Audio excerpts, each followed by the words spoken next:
Hello दोस्तों, आपके अपने यूट्यूब चैनल वर्ल्ड एम्पायर में आपका स्वागत है। दोस्तों, आज की इस वीडियो में हम भारत की स्थिति और विस्तार से संबंधित महत्वपूर्ण प्रश्नों को लेकर आए हैं।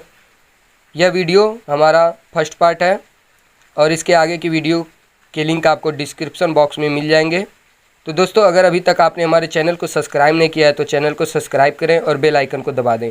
चलिए शुरू करते हैं। देखिए, यहाँ पे हमारा पहला प्रश्न है, प्राचीन भारतीय भौगोलिक मान्यता के अनुसार भारतवर्ष किस द्वीप का अंग था? तो भारतवर्ष किस द्वीप का अंग था? जम्बू द्वीप का।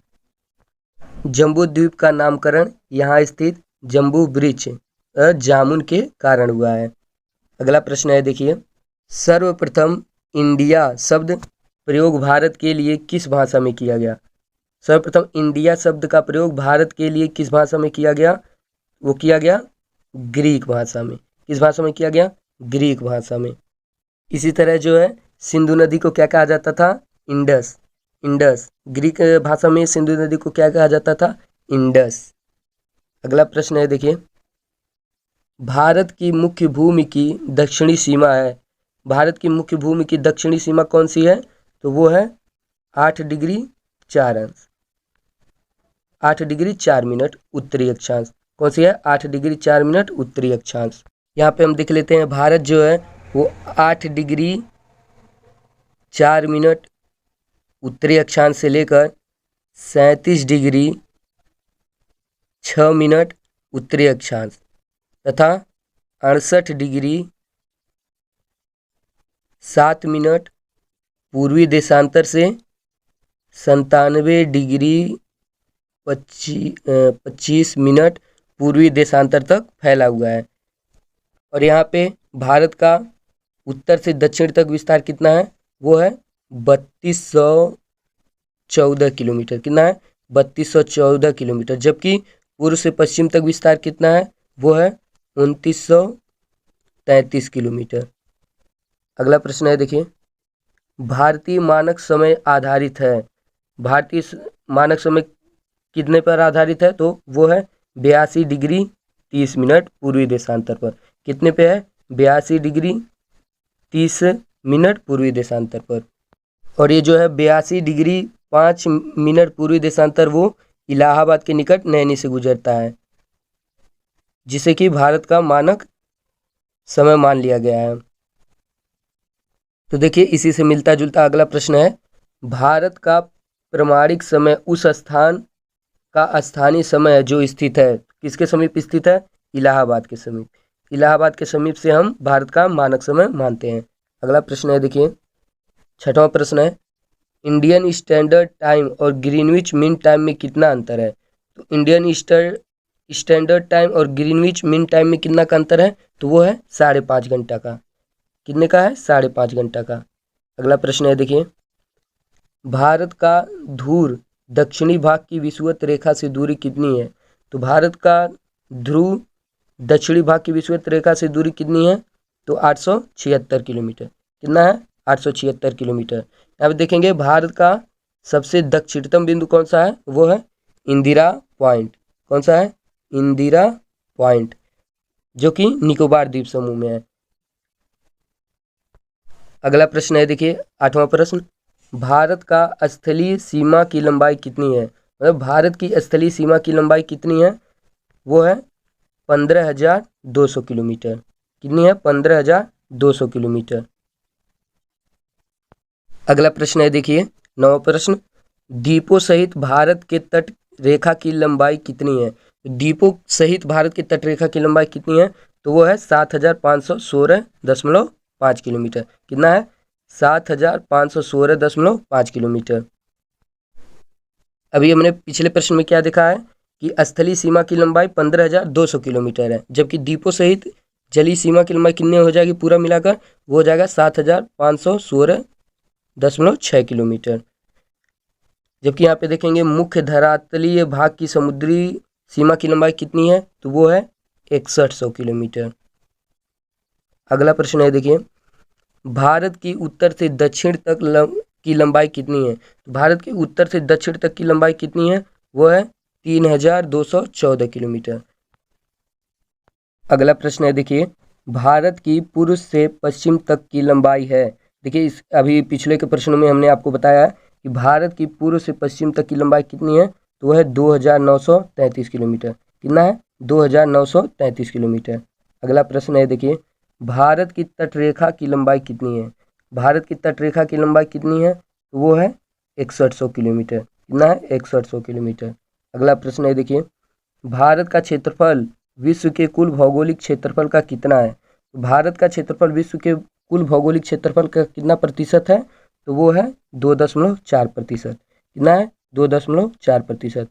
किंतु भारत में विश्व की जनसंख्या का कितना प्रतिशत निवास करती है? तो वो है 16%। विश्व की कुल जनसंख्या का 16% जनसंख्या जो है वो अकेले भारत में निवास करती है।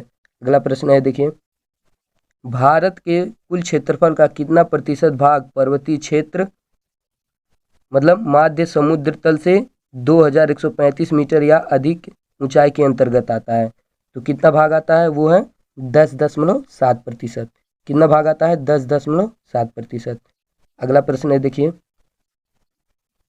संपूर्ण भारत के कितने प्रतिशत भूभाग पर पर्वत और पहाड़ियों का विस्तार पाया जाता है? संपूर्ण भारत के कितने प्रतिशत भूभाग पर पर्वत और पहाड़ियों का विस्तार पाया जाता है? वो पाया जाता है 29.3% पर। कितना पाया जाता है? 29.3%।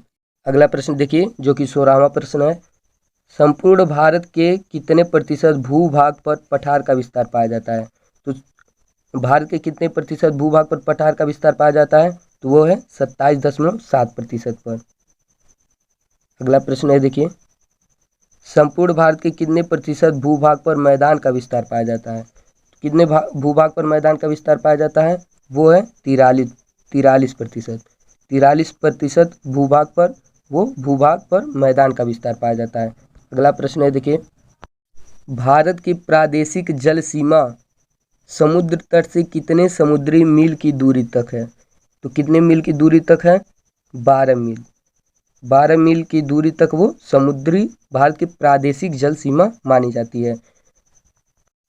यहाँ पे हम 12 नॉटिकल मील भी इसको बोल सकते हैं, जहाँ तक कि भारत का संपूर्ण अधिकार है। अगला प्रश्न है, देखिए भारत का संलग्न क्षेत्र प्रादेशिक जल सीमा के आगे कितने समुद्री मील दूरी तक है? तो उसके आगे कितने समुद्री मील दूरी तक है? वो है 24 मील तक।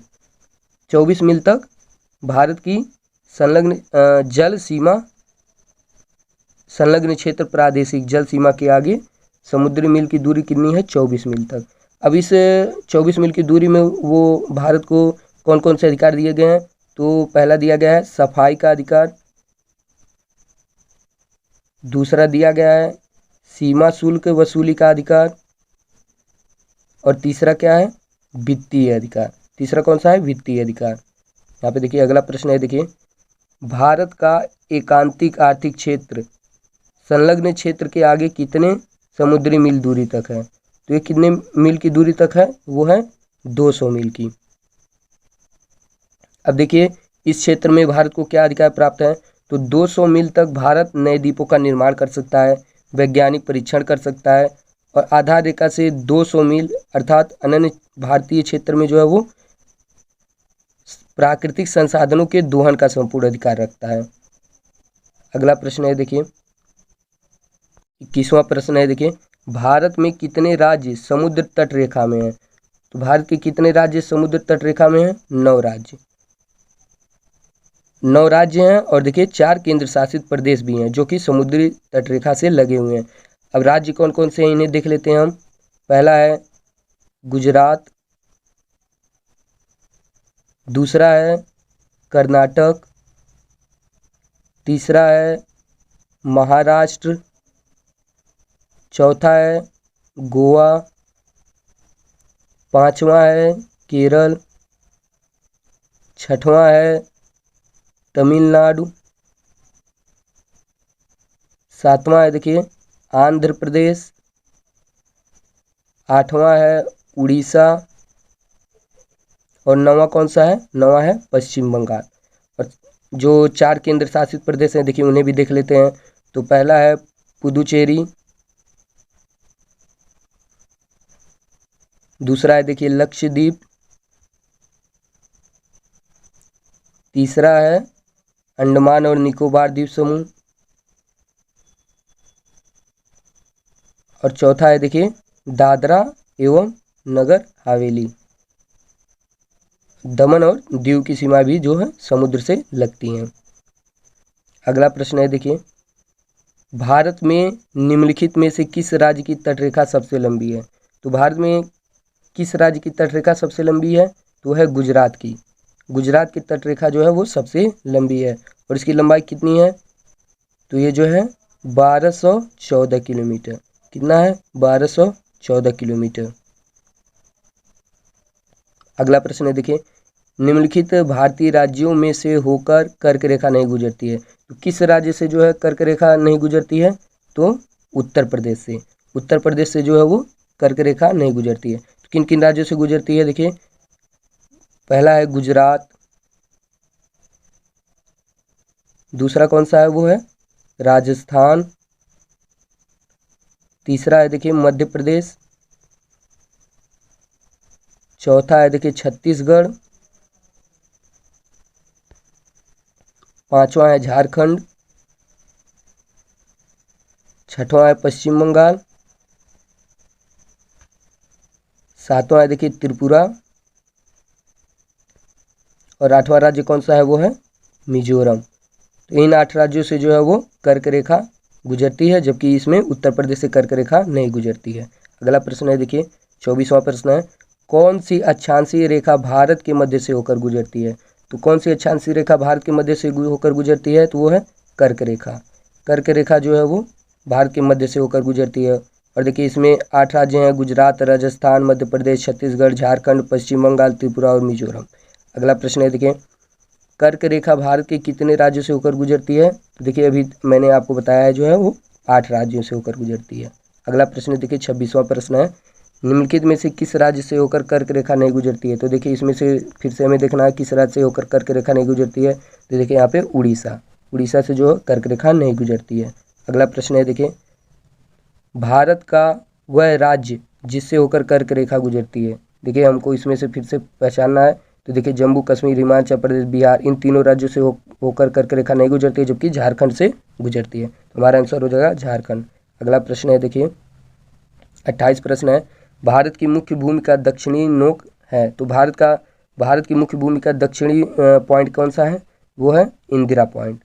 कौन सा है? इंदिरा पॉइंट। ये भारत का सबसे दक्षिणतम बिंदु है, जो कहाँ है? निकोबार द्वीप समूह में है। कहाँ है? निकोबार द्वीप समूह में स्थित है। अगला प्रश्न है देखिए, भारत का दक्षिण में सबसे दूरस्थ स्थल कौन सा है? अब देखिए ये जो है वही प्रश्न है, तो कौन सा हो जाएगा? इंदिरा पॉइंट। अगला प्रश्न है देखिए 30 प्रश्न है, इंदिरा पॉइंट का अन्य नाम क्या है? तो इंदिरा पॉइंट को जो है अन्य किस नाम से जाना जाता है? तो देखिए पार्सन पॉइंट, लाहिचिंग पॉइंट, पिग्मेलियन पॉइंट, देखिए इन तीनों नामों से जाना जाता है। तो हमने जो है यहाँ पे इनमें से सभी आंसर पर टिक लगा देंगे। अगला प्रश्न है देखिए,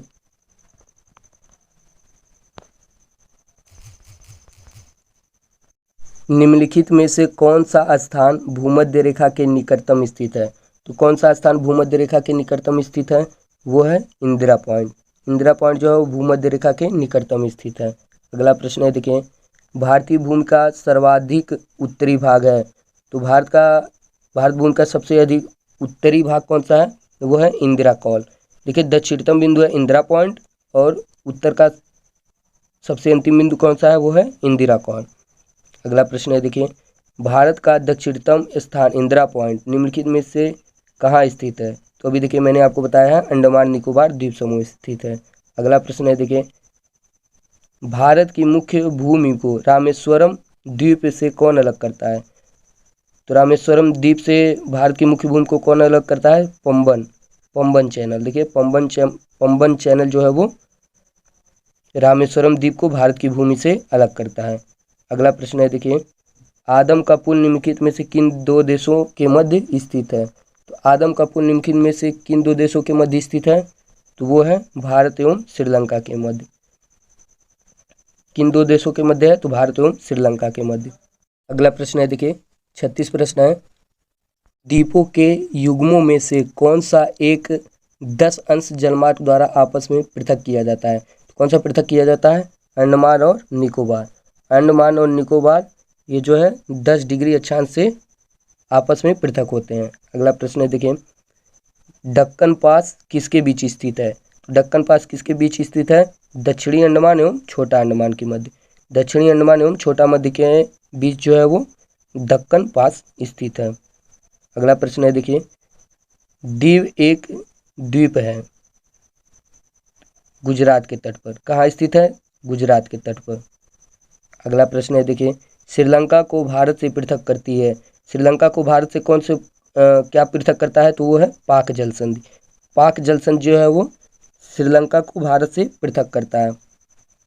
अगला प्रश्न है, देखिए भारत तथा चीन के बीच सीमा बनाने वाली रेखा है। तो भारत और चीन के बीच की सीमा को क्या कहते हैं? तो वो है मैकमोहन रेखा। मैकमोहन रेखा जो है वो भारत और चीन के बीच की सीमा रेखा।